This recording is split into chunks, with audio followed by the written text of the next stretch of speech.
Hello! We're Izzie and Ciara. In August of 2023, we left our tiny rented London flat for a life on the canals. There's been lots of ups and downs, and we never seem to stop learning. We've decided to document our adventures, bringing you guys along with us. Join us as we explore the UK waterways and renovate our 62-foot floating home, Lavender Lee. Hello. Hello. Good afternoon. As some of you may know, this week we're doing a little Q&A section. Thank you for sending in all of your questions. We received loads. It was really lovely, and the comments last week were particularly lovely. Everyone was so lovely. So thank you so much for that. It made us really happy, didn't it? It's one of our favourite things to do, reading all the comments that come in every time we post a video. Replying to people. Yeah. So we thought today is the chance for you to get to know us a bit more. We thought we'd do more of a talky video this time because tomorrow, where we usually would film, we are going to Alton Towers. Which is part of Izzie's Christmas present, birthday present? I don't know. Something. We love going to theme parks. It's one of our favourite things to do as couples, so we're very excited about it. And we're aware it's a bit at odds with kind of the like nature, like relaxing, narrowboat sort of stuff that we do. The first question is, how did we meet? And how long have we been together? So we have been together for about 2.5 years now. We met at drama school / university. So we met in our final year. We kind of met.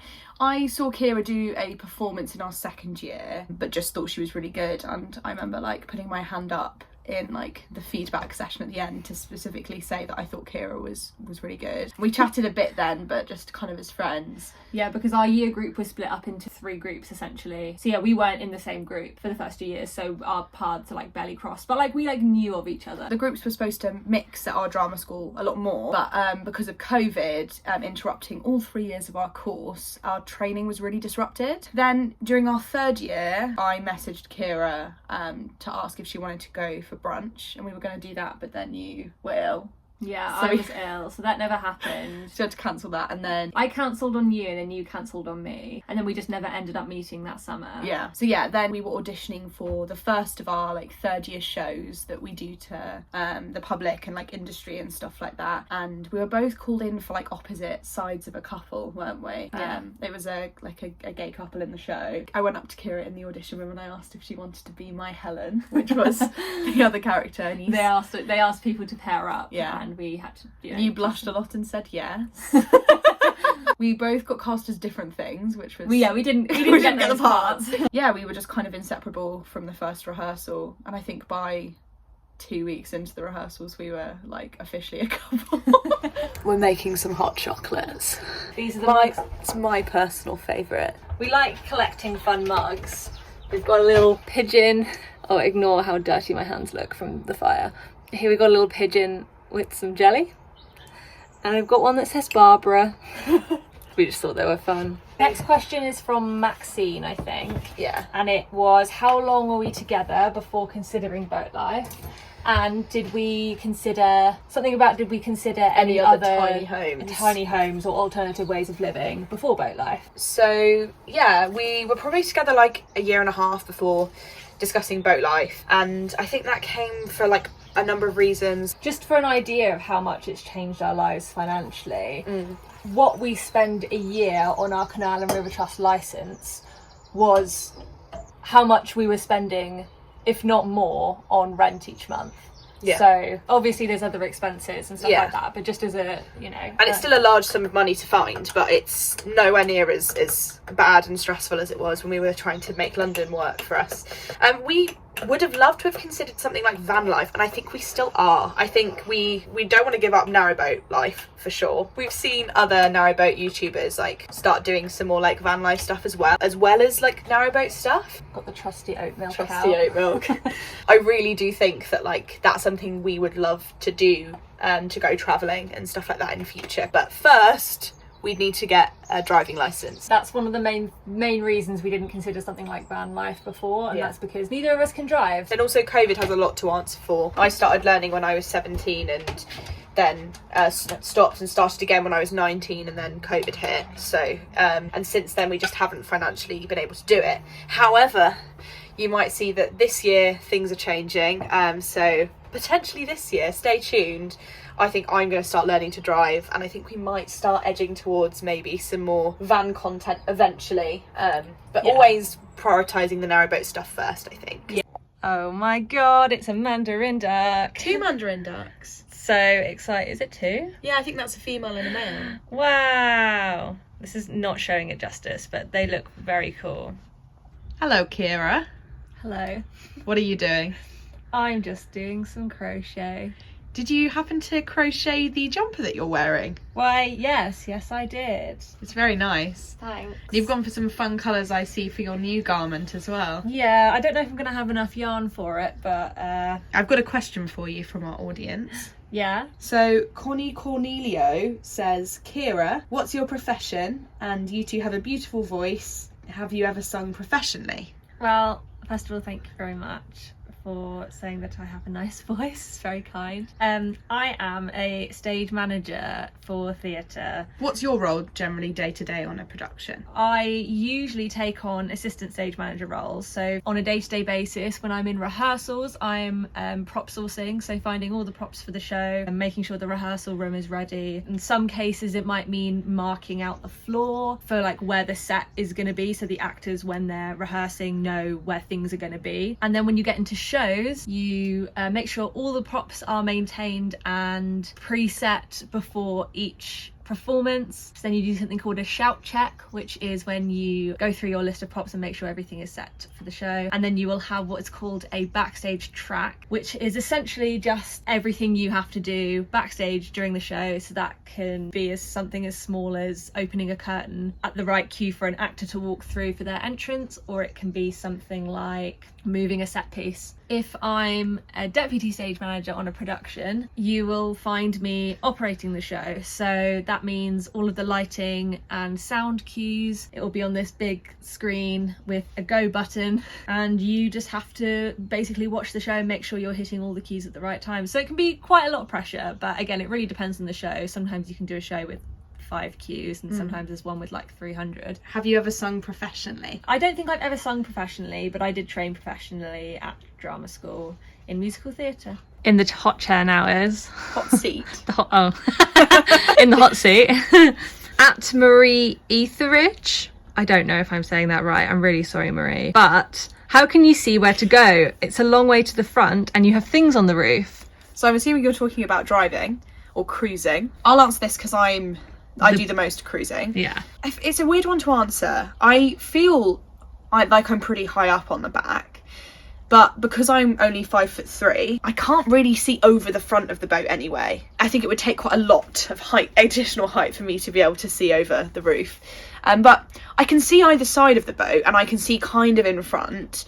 Enough to kind of know where I'm going. And I think also when you cruise your boat more and more, you become more and more familiar with how that boat moves in the water, kind of how much space it takes up, at what point you need to turn. So I've not really had any problems. I can always see boats when they're coming. I think you just sort of get used to whatever boat you have, don't you? So, Ciara. Yes. This question is from Gordon and Karen. Hello, Gordon and Karen. And they were saying, where did you get your mushroom earrings from?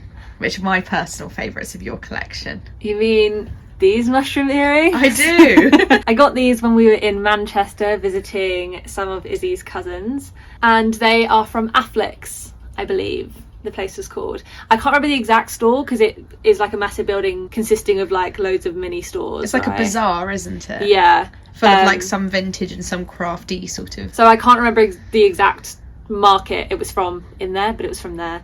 But I'm sure you can find many versions of them online. Maybe one day you can start making them. Maybe I do. I made these. I do make things sometimes. Oh, hey, Izzie. Hi, Ciara. Just playing a bit of piano there. Yeah, it's not staged at all. So, got a question for you.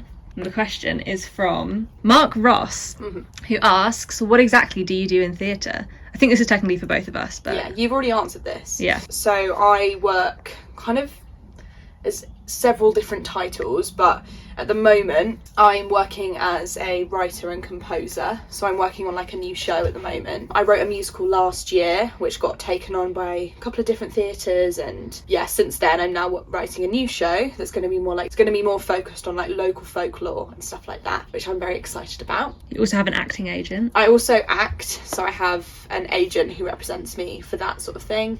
I did quite a lot of that from graduating because that's what I trained in, and I still would like to do more of that, but it's a very tough industry. I've done other things as well, like I've done like freelance photography, I've recorded voiceover work for people, I've sort of done... You write your own music as well, like in terms of... Yeah, like... so I also like do songwriting and things like that, so you hear a lot of like my own songs about my own life in the videos that we do, which is slightly different to kind of the work I do for theatre, because that's writing for like characters and different stories that I might be taking bits from my own life, but it's not like, it's more fictional. I think we forgot to say that we both trained in musical theatre drama school, so that's what we both specifically did, so that's why we both do a lot of singing and stuff like that. And also because of our careers, it means that we are both freelancers, so we don't have a typical 9 to 5 to go to, which can be a good thing and also a not so good thing, depending on what way you want to look at it. But with you, there tends to be more work around because people are always looking for really good stage managers, but however on the like creative side of things, it tends to be a bit more like thin on the ground. So having the boat means that we have less financial pressure to kind of make rent every single month. So that means that I'm able to do things like writing and composing, which kind of often at the beginning don't earn you any money, and work on kind of longer term projects and things like that, which is really exciting. However, it also means that we have to be more careful when we are in work, that we're saving money so that we can afford to have those gaps between jobs. For example, my last job ended in January, the end of January, so it's been a couple of months now, but I had a really well paid job over Christmas working on a Christmas show, so I managed to save quite a lot of money over that period of time. You're getting some money from the show that you're writing, so and I've been working off a grant for the last couple of months, so yeah, we just have to balance things and take things as and when they come. Hey Ciara, have we caught you sunbathing? Just basking in the sun, don't mind me. The weather's really changed. It was like raining a lot this morning, but it's lovely now. The Beardy Traveller asks, what's your favourite biscuit? And this is a tough one for me. You debated your answer on this for longer than you have done for any of the other questions so far. Like, you took this one so It's an important seriously. question. Biscuits are the way to Ciara's heart. I love biscuits. Anyway, I think my favourite biscuit is shortbread. I love a good shortbread. There's a lot of bad shortbread out there though. So like the one we had this morning, tasted of Sandcastle. Yeah, it wasn't great, but I love a good shortbread. But I also love a classic chocolate chip cookie. Does that count as a biscuit? Oh, I don't get political on channels. No. Do you think a Jaffa cake is a biscuit? Oh, we're not getting into that. Since no more cameras. Now the limelight's on you. What's your favourite biscuit? I'm not like a huge biscuit person. Yeah, I know. Which is good because then you can eat all the biscuits yourself. I don't know, I do like a malted milk biscuit. I think there's just something So a bit boring. different there. I don't know, it's a bit like, ooh, you know, a bit savoury. Boo. I don't know, it depends. I'd rather have like a variety of biscuits than just sit and eat like one type of biscuit. So this is Ciara's favourite place to come and sit, out on the bow. It is. I like to come and sit here when I'm feeling stressed or overwhelmed, which can sometimes be a lot. And I usually just sit here and watch the water and the boats and everything, and it's very nice. Someone called Ashley asks, is canalling really the worst Elsan that we've ever used? I don't know if it's the worst. It's the worst I can remember. I've used a lot of Elsan points in my time. It's definitely one of the worst. There was a lot of poo everywhere. And it's blocked at the moment now, isn't it? Yeah, so I went there this morning to empty our cassette and it's all blocked, which would explain why there might have been a lot of poo around. Because I phoned CRT to let them know, and they were like, we know, it's been broken a lot recently, and I was like, great. But yeah, probably definitely one of the worst. It's not always a glamorous life, is it, boating? No, sadly not.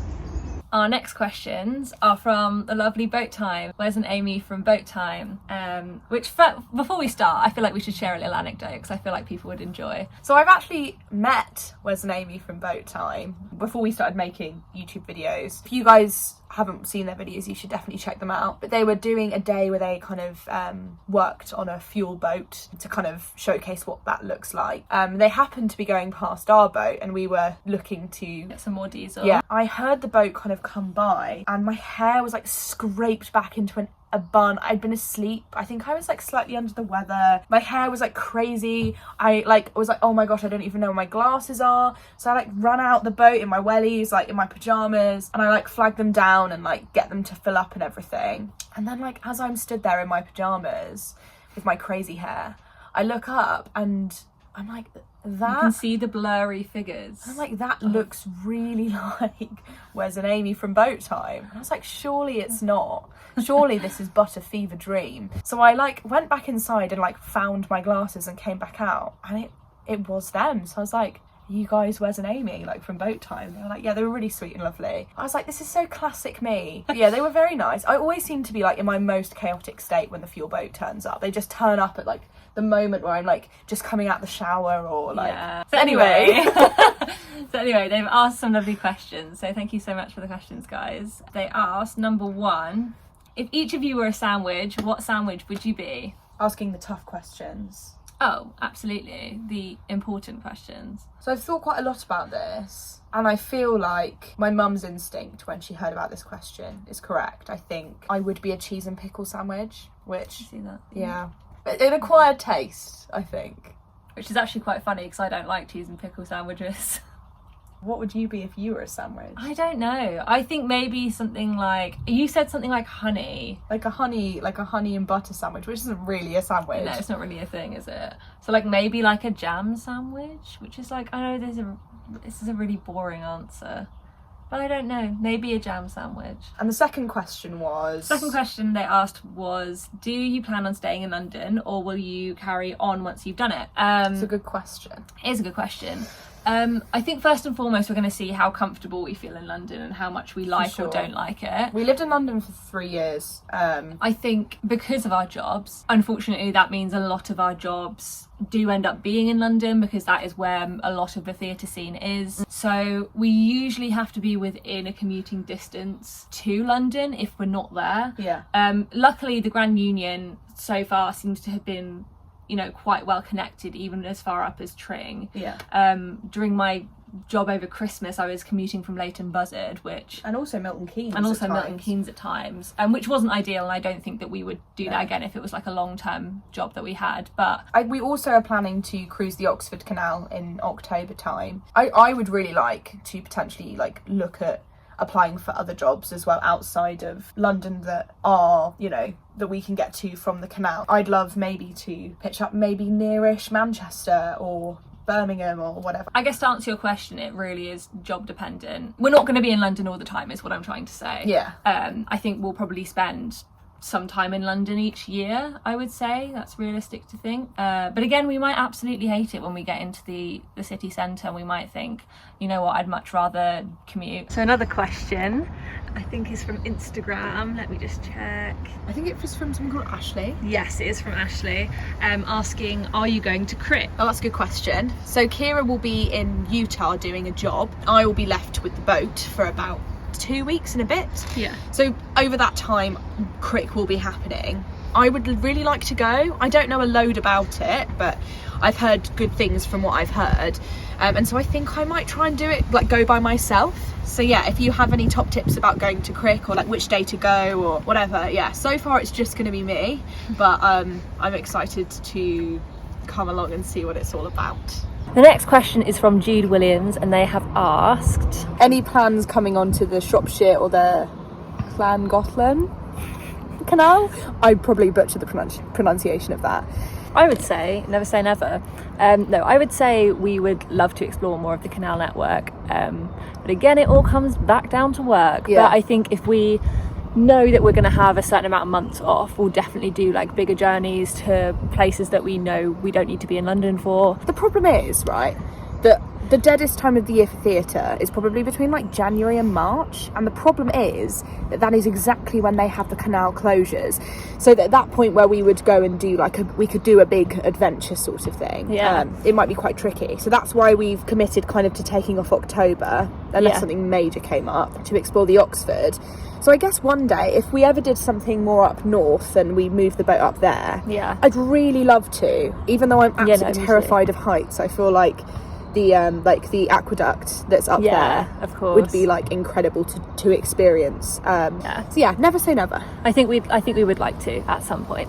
So these two questions are from Being Authentic, which first of all we think is a lovely name, and they have asked, what is our funniest memory on the canal so far? So tough. And what are your favourite musicals and shows? Yes, both difficult questions. But good questions. So I was thinking about this earlier, and I think some of our funniest memories on the canals, I think, are funny in hindsight. Yeah, they were not funny in the moment. We did not find them funny at the time. I feel like we have many examples of this. For example, when we thought it would take a day for us to do our laminate flooring, and it proceeded to take about 2 weeks. And just the kind of naive confidence. And we also like completely killed our batteries, because we this is the most Gen Z thing that we could ever have done. But we assumed that batteries were like iPhone batteries or phone batteries, and that you just ran them all the way down and then charged them up. Viewer, that is not how you treat narrowboat batteries. They must be. I think that's one of the most embarrassing mistakes we've made, and we learnt the hard way when we had to buy a bunch of new leisure batteries because we killed our battery setup. And I think one of the funniest memories is just our whole journey down from Wolverhampton, really. Like, I think looking back, it was the most it was the stupidest thing we've ever attempted to do. I'm really glad we did it, and we learnt so much, but looking back, hilarious. Hilarious. We didn't know what we were doing. No. We didn't know where we were going. No. It was a heat wave. We didn't have a shower. We didn't know how our batteries worked. Basically we had no water. Our water pump was broken. We were doing 10-hour cruises every day. Oh, actually, I just thought of a really funny memory when I fell in the canal. Yeah. Luckily it was a heat wave. You sort of jumped. I don't even know what you did. You tried to jump onto land. I was still getting used to mooring the boat up, and I was being a bit slow, being a bit cautious. And Izzie, we were on a bit of a time pressure, so Izzie was like, "Come on, quick, hurry up!" Not in a horrible way, just And in my panic, I was stood on the gunnel, and I think my body went to jump, but my brain was like, "You're not ready to jump yet." And then I kind of did a half jump. The word that I'd use to describe it is flail. We'll insert a picture here. We will have to edit it out because it's a bit rude, but I was like, I'm going to take a picture because you will look back on this and find this really funny. And the second part to the question is, what is our favourite musicals and shows? Yes. I feel like mine is probably Les Mis, which I know is a bit of a classic answer, but it's a great show. It's a great show. And I got my first tattoo as a little Les Mis quote. Mine would have been Les Mis. It was for the longest time, and now I probably say The Curious Case of Benjamin Button. It was an amazing folk musical that was on at the Southwark Playhouse. The final question is, how are you both finding life on the boat? I'm absolutely loving it. I'm really happy we made the decision. It was a big jump and a big leap of faith that we had to take. I think it's the best decision we've ever made. I wouldn't change living on a boat for anything. The opportunities it's afforded us, and also it's just been so revolutionary to, I think, both of our mental health as well. And to just be able to have something that's completely yours is just such an incredible feeling, and something that I genuinely didn't think I'd ever be able to experience, because I don't think ever owning a house was ever really going to be on the cards for two freelancers working in theatre. In short, we are loving it, and we have no plans on moving onto land anytime soon. And we're going to try and keep uploading a video every week. We don't want to stick to a specific day on the weekend, but in general, you can expect a video to come from us either on Saturday or Sunday. Yeah. Thank you everyone who bought some of my EPs. We still have a couple left. I think we have 5 left. So yeah, there's a last couple left. So if you didn't get one last week, then you've still got an opportunity to get one if you'd like. And for those that it might be too expensive for, my music is available to stream for free on YouTube and on other streaming platforms and stuff. It's just for those who are interested in a physical copy or like supporting the music specifically, so no pressure. Thank you so much to everyone who bought us a coffee this week. Very, very kind. There was a very, very lovely donation. Someone bought us 20 coffees, Oh my which gosh. was extremely generous, and thank you so much. If you want to follow us along on Instagram, then you can just follow us at Izzie and Ciara if you want any more boaty content. If we didn't answer your question, apologies. I think we got through all of the questions, but if we didn't, feel free to drop your question again in the comments. Hope you liked this video. I know it's a bit different, a bit more sit-downy than usual. We'll be back to our cruising shenanigans next week. We're going to go and pack now because our friend is coming in half an hour. We're not packed. We're off now to go and enjoy some roller coasters. Thanks for watching this week's video. We hope you enjoyed our little Q&A. We definitely enjoyed reading and answering all of your different questions. Don't forget to join us next week as we cruise closer to central London, and make sure to like and subscribe for more boat life adventures. Bye!